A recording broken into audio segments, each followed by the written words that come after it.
Welcome to our channel. जितने भी student जो आगे चल के आरआरबी जेई के एग्जाम देने वाले हैं उनके लिए खास करके हमने जनरल साइंस का सीरीज स्टार्ट किया है।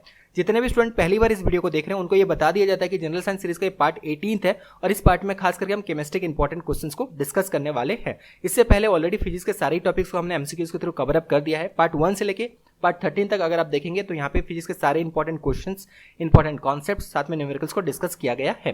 पार्ट 14 से हमने स्टार्ट किया है केमिस्ट्री। अब केमिस्ट्री कंटिन्यू करने वाला है, जैसे केमिस्ट्री खत्म होता है उसके बाद हम लाइफ साइंस के साथ कंटिन्यू करने वाले हैं। तो पूरा जनरल साइंस का जो सीरीज है कुछ इस तरह चलने वाला है।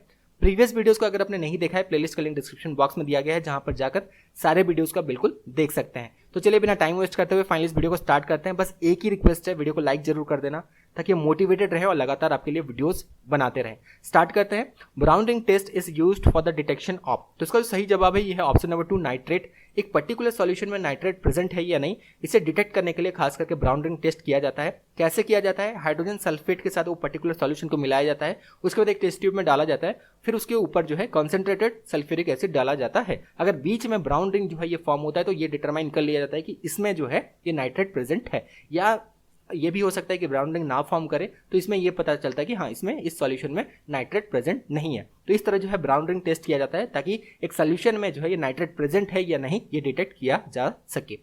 Presence of which salt cause temporary hardness of water, तो इसका सही जवाब है ये है option number 2 calcium bicarbonate and magnesium bicarbonate. अगर वाटर में ये दोनों प्रेजेंट है, calcium bicarbonate and magnesium bicarbonate, तो उसे कहा जा सकता है कि हाँ ये हार्ड वाटर है। Electron in highest energy level of an atom are called, तो इन्हें जो है वैलेंस इलेक्ट्रॉन कहा जाता है। फॉर एग्जांपल यहाँ पे थोड़ा सा डिस्कस करते हैं। जैसे एक एटम है, उसके आउटर मोस्ट सेल में जितना इलेक्ट्रॉन्स प्रेजेंट होता है उसे हम वैलेंस इलेक्ट्रॉन कहते हैं। वही सेम ही पूछा गया है, हाईएस्ट एनर्जी लेवल यानी कि आउटर मोस्ट सेल में जो है कितने इलेक्ट्रॉन्स प्रेजेंट है, इससे हमें पता चल सकता है कि कितने वैलेंस इलेक्ट्रॉन जो है ये हैं। Which of the following is non metal, तो इनमें से कौन सा नॉन मेटल है? इस तरह क्वेश्चन बार बार रेलवे के पेपर्स में बन चुका है कि आपको डिटरमाइन करना होता है इनमें से कौन सा नॉन मेटल है। तो मर्क्यूरी, ये याद रखना, ये भले ही जो है रूम टेम्परेचर में लिक्विड फॉर्म में होता है लेकिन ये मेटल है। सल्फर जो है ये नॉन मेटल है, तो ये सही आंसर होगा। सिल्वर ऑलवेज जो है ये मेटल में ही कंसिडर किया जाता है। उसके अलावा गैलियम भी ये मेटल है, तो इसका सही जवाब है ये option number 2 sulphur. The fibre used in parachute making and ropes for rope climbing, तो इसके लिए खास करके नायलॉन को जो है ये काम में लिया जाता है। लाइनॉल अगर हम यहाँ पे देखें तो ये जो है इसमें स्ट्रेंथ बहुत ज़्यादा होता है, साथ में जो है इसका इलास्टिसिटी भी अच्छा खासा होता है। इसी वजह से जो है पैराशूट मेकिंग जो है इसमें भी नायलॉन को काम में लिया जाता है और इसके अलावा रोप क्लाइंबिंग में भी लाइनॉन को काम में लिया जाता है। Name catalyst was given by, तो कैटलिस्ट जो नेम है, जैसे हमने प्रीवियसली डिस्कस किया था कि केमिकल रिएक्शन में जो है कैटलिस्ट क्या करता है, रेट ऑफ रिएक्शन को इंक्रीज करता है बेसिकली। तो कैटलिस्ट जो है ये जो नाम जो है किनके द्वारा दिया गया था, ये टर्म किनके द्वारा दिया गया था, तो ये जो है बर्जीलियस के द्वारा जो है ये दिया गया था। Option number 3 is correct.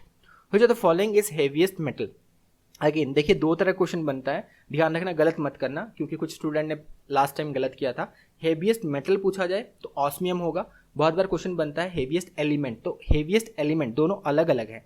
Heaviest metal osmium है, हेवीएस्ट एलिमेंट पूछा जाए तो एलिमेंट नंबर 118 जो है ऑर्गेनेशन, ओजी इसका शॉर्ट फॉर्म है, ऑर्गेनेशन या फिर ओजी जो है इसका शॉर्ट फॉर्म है, ये बिल्कुल आप ध्यान रख सकते हैं। एलिमेंट नंबर 118 ये हेवीएस्ट एलिमेंट है पूरे पीरियोडिक टेबल का, लेकिन हेवीएस्ट मेटल पूछा जाए तो ये ऑस्मियम है। और एक क्वेश्चन इसी तरह बनता है सेम जो है यहाँ पे थोड़ा सा चेंज कर दिया जाता है कि सबसे डेंस मेटल कौन सा है, तो सबसे डेंस मेटल जो है ये भी ऑस्मियम ही है क्योंकि हेवीएस्ट मेटल है तो ये सबसे ज़्यादा डेंस मेटल है। वीडियो में आगे बढ़े उससे पहले एक इंपॉर्टेंट बात बता दें, सारे क्वेश्चंस को हम बहुत ही डिटेल में कवर अप कर रहे हैं, बहुत ही इंटरेस्टिंग वे में जो है यहाँ पे कवर अप किया जा रहा है। लेकिन एक चीज़ जो छूट रहा है वो है आपका प्रैक्टिस।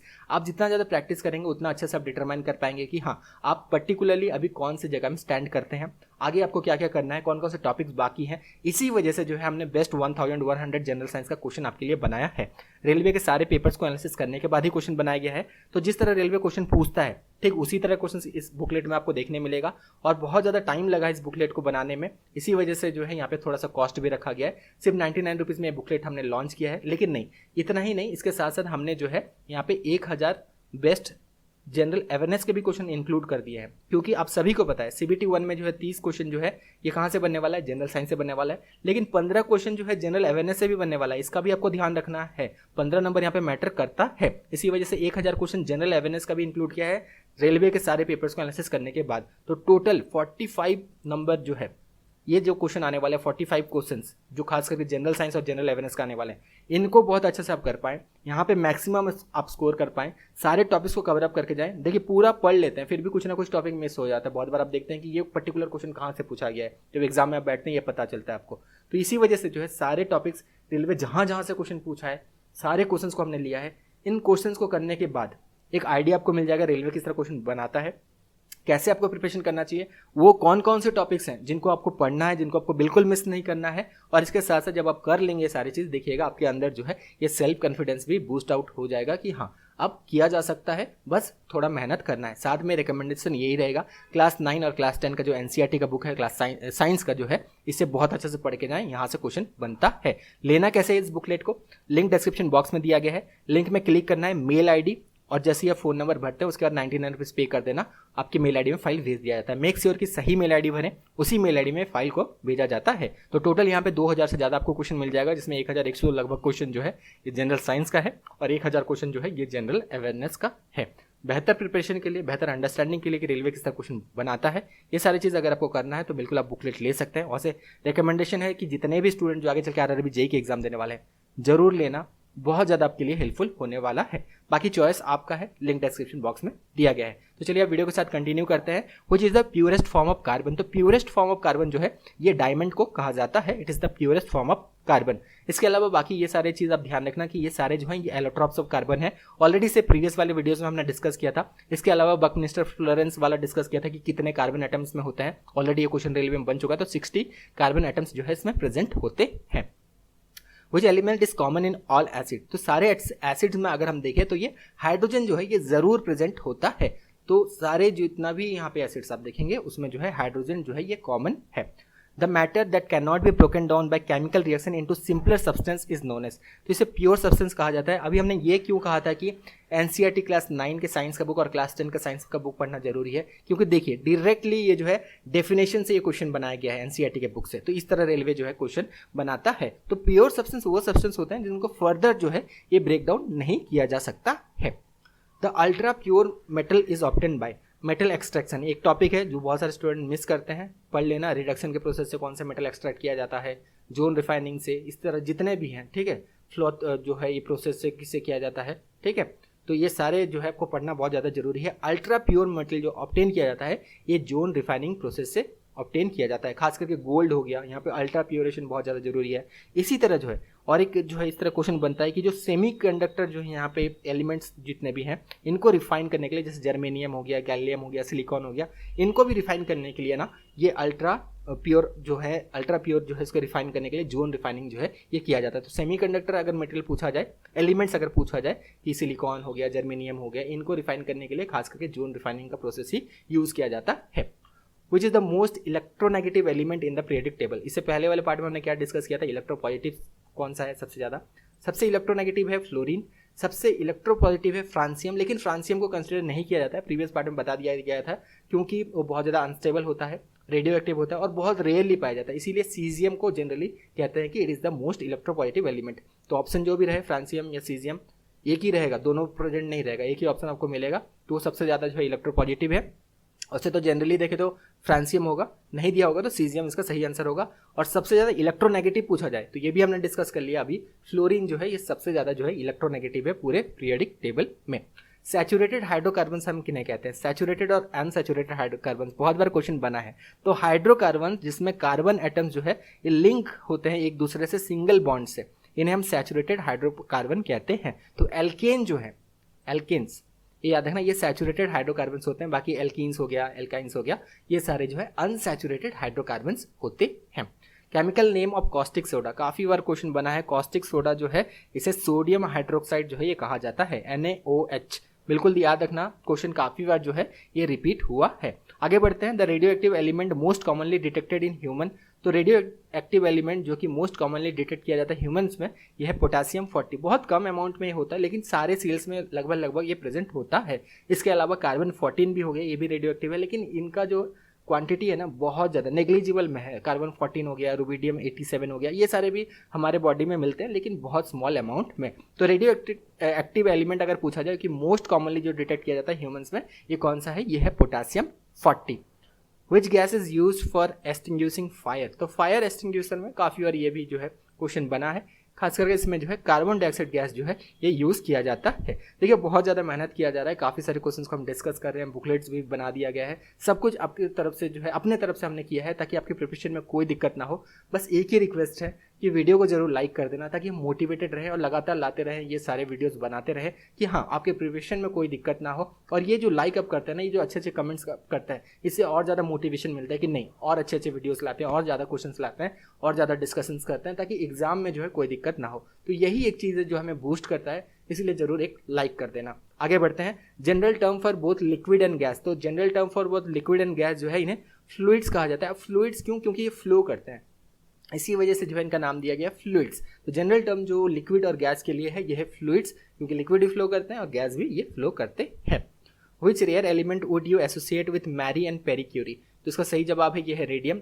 रेडियम का डिस्कवर इन्होंने ही जो है रेडियम को डिस्कवर किया था। The inert gas which is substitute for nitrogen in the air used by deep sea diverse for breathing. तो यहाँ पे जो नाइट्रोजन का सब्स्टिट्यूट होता है, जो यहाँ पे ये ऑक्सीजन सिलेंडर लेके जाते हैं, यहाँ पे हीलियम होता है। हीलियम इसलिए होता है, एक तो ये बहुत ज़्यादा स्टेबल है, नोबल गैस है, रिएक्टिव नहीं है, इसके साथ साथ इसका वेट बहुत ज़्यादा लाइट होता है। इसी वजह से खास करके हीलियम को नाइट्रोजन के जो है ऑल्टरनेटिव तौर पे जो है सी जो डाइवर्स होते हैं ये अपने ऑक्सीजन सिलेंडर्स में यूज़ करते हैं। The process by which a substance absorb moisture upon exposure to atmosphere is called. तो इन्हें जो है डेलिक्वेंसेस कहा जाता है। डेलिक्वेंसेस का कुछ एग्जांपल देखते हैं। सबसे पहले इस चीज़ों को डिस्कस करते हैं। जैसे बारिश के सीजन में आपने देखा होगा, फॉर एग्जांपल हम टेबल सॉल्ट ले लेते हैं, तो उसमें देखिएगा धीरे धीरे जो है वो मॉइस्चर एब्जॉर्ब कर लेता है। इसका मतलब ये नहीं है कि कैल्शियम जो है ये कॉमन सॉल्ट जो है सोडियम क्लोराइड ये डेलिक्वेंस है, उसमें कुछ इंप्योरिटीज रहते हैं जो कि डेलिक्वेंस होते हैं जिसकी वजह से ये होता है। लेकिन यहाँ पे जो क्वेश्चन है ये है कि प्रोसेस बाय हुई substance absorb moisture upon exposure to atmosphere, तो इन्हें डेलिक्वेंस कहा जाता है। कुछ एग्जांपल्स हैं, प्लीज नोट डाउन कर लेना, जो कि है calcium chloride, sodium hydroxide, potassium hydroxide, ये सारे डेलिक्वेंस हैं। फॉर एग्जांपल हम लेदर के बैग खरीदते हैं तो उसके अंदर छोटे छोटे आपको सैसे देखने मिलेंगे, तो सैसे में डेलिक्वेंसेस ही होते हैं। इधर वो कैल्शियम क्लोराइड उसके अंदर होता है, पोटासियम जो है ये हाइड्रोक्साइड या सोडियम हाइड्रोक्साइड डेलिक्वेंस उसमें जो है प्रेजेंट होता है ताकि वो मॉइस्चर को एब्जॉर्ब कर ले। इसी तरह महंगा अगर आप लेदर के शूज़ खरीदते हो तो उसमें भी देखिएगा छोटे छोटे जो है सैसेज होते हैं जिसमें जो है मॉइस्चर को एब्जॉर्ब जो है कर लेते हैं। इसी तरह अगर जो लड़कियां हैं वो जब लेदर के पर्सेस खरीदती हैं तो वहाँ भी आपको देखने मिलेगा कि उसमें जो है छोटे छोटे सैसेज होते हैं, तो ये डेलिक्वेंसेस ही होते हैं, मॉइस्चर को एब्जॉर्ब करने के लिए उन्हें उसमें रखा जाता है। What is the mixture of carbon monoxide and nitrogen gas. तो कार्बन मोनोऑक्साइड और नाइट्रोजन गैस का जो मिक्सचर होता है ये क्या होता है, ये प्रोड्यूसर गैस इसे जो है ये कहा जाता है। इसके अलावा टीयर गैस, लाफिंग गैस, ये सारे हमने प्रीवियस पार्ट में डिस्कस डिटेल में कर लिया है। According to Newlands how many element existed in nature. तो उस समय जो है जो न्यूलैंड्स लॉ ऑफ ऑक्टेव अगर आप पढ़ेंगे अब देखेंगे कि उस समय उन्होंने सिर्फ 56 एलिमेंट को जो है ये आइडेंटिफाई कर पाया था। तो इसका सही जवाब है न्यूलैंड के अकॉर्डिंग जो है ये 56 एलिमेंट ही टोटल जो है ये नेचर में एग्जिस्ट करता है। बाद में और भी डिस्कवरीज हुए कि नहीं और भी एलिमेंट्स हैं। अभी तो पीरियडिक टेबल में देखें तो 119 है और भी जो है डिस्कवर हो ही रहा है। तो न्यूलैंड्स उस समय जो है उन्होंने सिर्फ 56 एलिमेंट्स को आइडेंटिफाई कर उन्होंने पाया था। Why does table salt get moist in rainy season. Again देखिए वही वाला क्वेश्चन डेलिक्वेंस वाला हमने यहाँ पे कवर अप किया है। तो इसका सही जवाब है ये है ऑप्शन नंबर 2, सोडियम क्लोराइड जो है जो कॉमन सॉल्ट है या टेबल सॉल्ट हम कहते हैं, इसमें हाइग्रोस्कोपिक जो है इम्प्योरिटीज होता है, जैसे मैग्नीशियम क्लोराइड हो गया, कैल्शियम क्लोराइड हो गया, ये इम्प्योरिटीज ही बेसिकली वही है डेलिक्वेंस हैं जो कि एब्जॉर्ब कर लेते हैं इसमें मॉइस्चर को। इसी वजह से देखिएगा जब टेबल सॉल्ट को आप डाइनिंग टेबल में ऐसे ही खुला छोड़ देते हैं बारिश के सीजन में, वो मॉइस्चर जो है ये एब्जॉर्ब कर लेता है। Which major component is used in preparation for different type of glasses। तो सिलिका जो है या फिर सिलिकॉन डाइऑक्साइड इसे कहा जा सकता है, ये जो है मेजर कंस्टिट्यूएंट है जो भी ग्लासेस बनाए जाते हैं इसी से जो है ये बनाए जाते हैं। सो option number 1 is correct. The name of group 15 elements. तो ग्रुप 15 एलिमेंट्स को हम क्या कहते हैं, इनको जो है निक्टोजेंस जो है ये कहा जाता है। So option number 4 is correct, निक्टोजेंस इन्हें कहा जाता है। कैल्कुलियंस जो है ग्रुप 16 को कहा जाता है। ये सारे क्वेश्चंस आए हुए हैं अलग अलग एग्जाम्स में, आगे आपको रेलवे के एग्जाम में भी देखने मिल सकता है। हालांकि कैल्कुलियन शायद पूछा जा चुका है कि ग्रुप 16 एलिमेंट्स को हम कैल्कुलियन कहते हैं। हेलोजन जो हो गया ग्रुप 17 जो भी एलिमेंट्स हैं इन्हें हेलोजन जो हम कहते हैं। Salts of which element are use to provide colour in fireworks. तो स्टोंटेरियम एंड बेरियम जो है ये सॉल्ट्स को खास करके यूज़ किया जाता है, जो फायरवर्क्स बनाए जाते हैं उसमें इन सॉल्ट्स का यूज़ किया जाता है। अब थोड़ा सा यहाँ पे ये चीज़ ध्यान रखना कि स्टॉन्टेरियम को अगर यूज़ करेंगे, ये सॉल्ट को अगर फायरवर्क्स में यूज़ करेंगे तो यहाँ पे हमें रेड कलर मिलेगा। ये सब आप नोट डाउन कर लें, क्योंकि क्वेश्चन इस तरह भी बन सकता है कि स्टॉन्टेरियम को यूज़ करेंगे तो कौन सा कलर मिलेगा। बेरियम को अगर यूज़ करते हैं तो यहाँ पे हमें जो है कौन सा कलर मिलेगा, ग्रीन कलर मिलेगा। इसी तरह और आप नोट डाउन कर सकते हैं। अगर इसके अलावा कॉपर क्लोराइड को यूज़ किया जाता है, इस सॉल्ट को अगर यूज़ किया जाता है फायरवर्क्स में, तो ब्लू कलर मिलता है। उसके अलावा सोडियम नाइट्रेट हो गया, अगर इसे यूज़ किया जाएगा तो येलो कलर मिलेगा। कैल्शियम क्लोराइड यहाँ पे कैल्शियम क्लोराइड का यूज़ करेंगे तो हमें ऑरेंज कलर मिलेगा, लेकिन कॉपर क्लोराइड को यूज़ करेंगे तो हमें ब्लू कलर मिलेगा। एक बार अच्छे से नोट डाउन कर लेना, कैल्शियम क्लोराइड इस सॉल्ट को अगर फायरवर्क्स में यूज़ करते हैं ऑरेंज कलर मिलेगा, कॉपर क्लोराइड को यूज़ करेंगे तो ब्लू कलर मिलेगा, सोडियम नाइट्रेट को यूज़ करेंगे तो येलो कलर मिलेगा, स्टॉन्टेरियम को यूज़ करेंगे तो रेड कलर मिलेगा, बेरियम को यूज़ करेंगे तो ग्रीन कलर हमें मिलेगा। ठीक है, ये सारी चीज़ नोट डाउन कर लेना, बेटर होगा। जिस तरह भी क्वेश्चन बनेगा उस तरह जो है आप आंसर दे सकते हैं। सारी चीज़ जो है पढ़ लेना ज़्यादा अच्छा है, रादर देन कि नहीं इसे नहीं पढ़ते हैं। नहीं, पढ़ लेना इंपॉर्टेंट है। एक भी नंबर जो है हमें 30 आउट ऑफ 30 मिस नहीं करना है, यही टारगेट है। इसीलिए बेस्ट क्वेश्चन हम भी अपने तरफ से दे रहे हैं, आप भी अपने तरफ से जो है ये बेस्ट दीजिए कि कुछ भी जो है ये मिस आउट ना हो। Rutherford alpha particle scattering experiment was responsible for the discovery of, इसे भी ऑलरेडी डिस्कस हमने किया था। तो न्यूक्लियस इन द एटम की सेंटर में जो है एक पॉजिटिव चार्ज जो है न्यूक्लियस होता है, उसके अराउंड जो है ये इलेक्ट्रॉन्स रिवॉल्व करते हैं। तो रदरफोर्ड ने जो है जो गोल्डफेल्ड एक्सपेरिमेंट किया था उसके थ्रू इसे जो है डिटरमाइन किया था। Chemical name of plaster of Paris, काफ़ी बार क्वेश्चन बना है। प्लास्टर ऑफ पेरिस का जो है केमिकल नेम जो है यह है calcium sulphate hemihydrate, CaSO4 half H2O। तो इसका जो सही जवाब होगा ये होगा calcium sulphate. Option number 2 is correct. Formula याद रखना, CaSO4 केमिकल जो फॉर्मूला है CaSO4 half H2O। Bhopal gas tragedy of 1984 is related to, ये सारे ही एग्जाम्स में बन चुके हैं, रेलवे के एग्जाम में बन चुके हैं, इवन जो है SSC जैसे एग्जाम्स में बन चुके हैं। इवन एक बार तो ऐसा भी हुआ था कि शायद ये IIT मेंस के एग्जाम में भी बन चुका है। तो इसका सही जवाब है ये है option number 1 methyl isocyanate. Methyl isocyanate जो है ये बेसिकली वही गैस था जो कि भोपाल गैस ट्रेजेडी के लिए रिस्पॉन्सिबल था। तो सारे ही क्वेश्चंस को यहाँ पे डिस्कस किया हमने पार्ट 18 का। इसके बाद पार्ट 19 में भी केमिस्ट्री ही कंटिन्यू करेंगे। अभी बहुत सारे पार्ट्स आने वाले हैं और इसी तरह जो है कंटिन्यूएशन में वीडियो रहेगा। बस रिक्वेस्ट यही है कि लाइक कर दें और पसंद आए तो शेयर जरूर कर देना, ताकि हम भी लगातार इस तरह के वीडियोस आपके लिए बनाते रहें। Thank you, all the best.